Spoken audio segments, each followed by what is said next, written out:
দর্শক, ধর্ষণ নিয়ে, পরকীয়া নিয়ে যদি বিবেচনা করে কেউ, সারা ওয়ার্ল্ডের ভিতরে নাম্বার 1-এ থাকবে বাংলাদেশ। তো এর জন্য দায়ী কারা? অবশ্যই কিছু কুলাঙ্গার, যারা সামাজিকতা বোঝে না, যারা সমাজে প্রভাব ফেলে এবং বিভিন্ন ধরনের কাজ করে বেড়ায় যেগুলো কিনা সমাজে অ্যাকসেপ্টেবল না। হ্যালো, আসসালামু আলাইকুম। স্টার সুইচ চ্যানেল থেকে আপনাদেরকে জানাই আন্তরিক শুভেচ্ছা অভিনন্দন। আমি সাবির খান।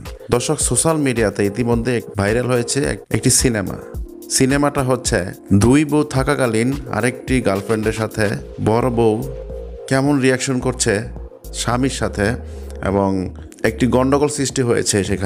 সেখানে উপস্থিত থাকেন বড় বউ এবং তার ছোট বউ, এবং উপস্থিত রয়েছে তার গার্লফ্রেন্ড, যে গার্লফ্রেন্ডটি নতুন, মানে দুইটা বউ থাকাকালীনও আরেকটি গার্লফ্রেন্ডের সাথে ওই ছেলেটি। তো দর্শক, স্ক্রিনে কিন্তু একটি ছেলেকে দেখতে পাচ্ছেন। ছেলেটি মাশাআল্লাহ খুব সুন্দর, হিরোর মতো দেখতে, চেহারা খুব ভালো, তাই তো সে দুইটা বিবাহ করতে পেরেছে। অনেক সুন্দর ছেলে, অনেক স্মার্ট একটি ছেলে। মেয়েদের তো আর খেয়ে দিয়ে কোনো কাজ নাই, খুব সুন্দর একটি ছেলেকে বিবাহ করেছে এবং একে একে দুইটা মেয়ে, অবশ্য কিন্তু দুইটা বউ তার রয়েছে। এই ছেলের জন্য কত পাগল মেয়েরা, আরেকটি মেয়ে মানে আরেকটি গার্লফ্রেন্ডও তার জন্য খুবই পাগল। তো এখানে একটি গন্ডগোল হয়েছে। কেনই বা গন্ডগোল হয়েছে? আসলে পরকীয়াটা হচ্ছে এক ধরনের সকালবেলার নাস্তার মতো, ঠিক আছে? মানে এনি হাউ এনি টাইম, যেই কোনো সময় মানুষে পরকীয়া করে বেড়াচ্ছে। That is very easy. দর্শক, ধর্ষণ নিয়ে, পরকীয়া নিয়ে যদি বিবেচনা করে কেউ, সারা ওয়ার্ল্ডের ভিতরে নাম্বার 1-এ থাকবে বাংলাদেশ। তো এর জন্য দায়ী কারা? তো দর্শক, ইতিমধ্যে যে ভিডিওটি ভাইরাল হয়েছে, আপনারা অবশ্যই সেই ভিডিওটি দেখতে পারবেন।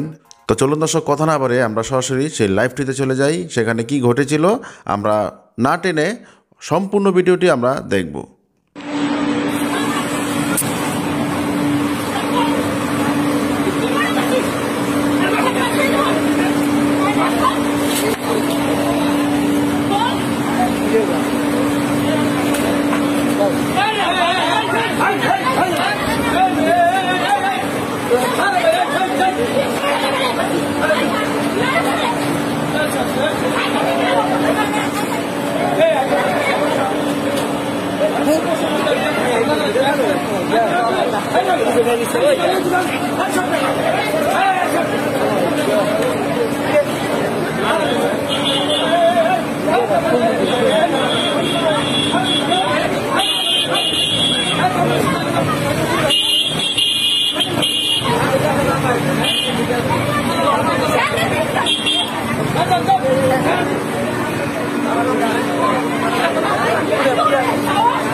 তো দর্শক, ফিল্মটা দেখে কি বুঝলেন?